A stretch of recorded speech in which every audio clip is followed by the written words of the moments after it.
When we picture Greek mythology, we think of cosmic wars and gods committing acts that seem purely irrational, like a father eating his own children to prevent his own downfall.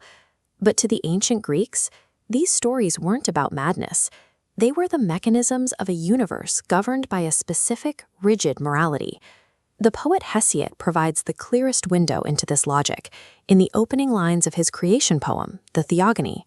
To explain how the gods arrived at their current order, Hesiod first had to define the single state of reality that existed before everything else. He arrived at a crossroads between two distinct possibilities for the origin of the world. The option he chose established the requirements for justice and the limits of power that define his work. The first option was Tartaros. Hesiod describes this as a boundless, murky, and undifferentiated mass, everything mashed together into a single all. The second option was chaos. In its original Greek sense, the word refers to a gap, a yawn, or the physical separation that occurs when one thing pulls away from another. As we see here in line 116 of the Theogony, Hesiod makes his decision clear. He writes, "First of all, chaos came to be." By making a gap the first act of creation, Hesiod dictates that the universe requires boundaries and distinct parts to exist. If the universe were built on the logic of Tartaros, power would be a matter of hoarding. A ruler would attempt to stay a single mass by consuming everything around them. The first divine rulers, Sky and Kronos, behave like literal embodiments of this hoarding logic. Sky refuses to let his children be born, physically pushing them back inside the earth to prevent any independent existence or separation from himself. His son Kronos repeats the behavior by swallowing his offspring as soon as they are born, attempting to keep the all trapped securely inside his own body. Because the universe began with a gap, these rulers are fighting the physical structure of the cosmos. Their refusal to allow separation creates a pressure that eventually leads to their own violent overthrow.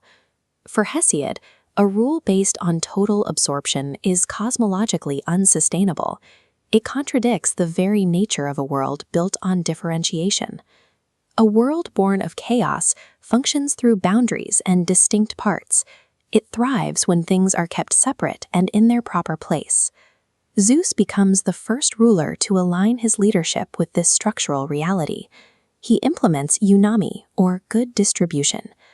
After his victory, Zeus divides his power, allotting specific honors and prerogatives to his brothers and sisters, rather than keeping them for himself.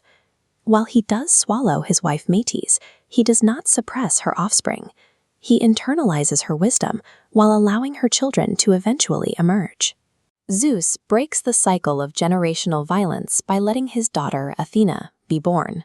He allows her to exist as a distinct entity and treats her as an equal. This stone relief shows Athena not as a swallowed child, but as an independent force, exercising her own strength within the new divine order. Zeus achieves a lasting rule because his political behavior reflects the spatial logic of the gap that created the cosmos. He rules by allowing others their own share.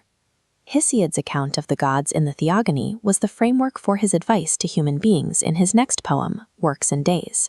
He uses the failures of the early gods to warn humans against the short-sightedness of greed and violence. He summarizes his ethics with a paradox. Those who grasp for everything are fools, who never learned by how much the half is more than the all. As explained here, claiming half respects distribution, allowing the world to remain a whole of stable, thriving parts. For the Greeks, there was no line between the physics of the stars and the conduct of a person. The rules were the same. Power and justice do not come from seizing the all. They come from accepting the half and finding your proper place within a world defined by the gap.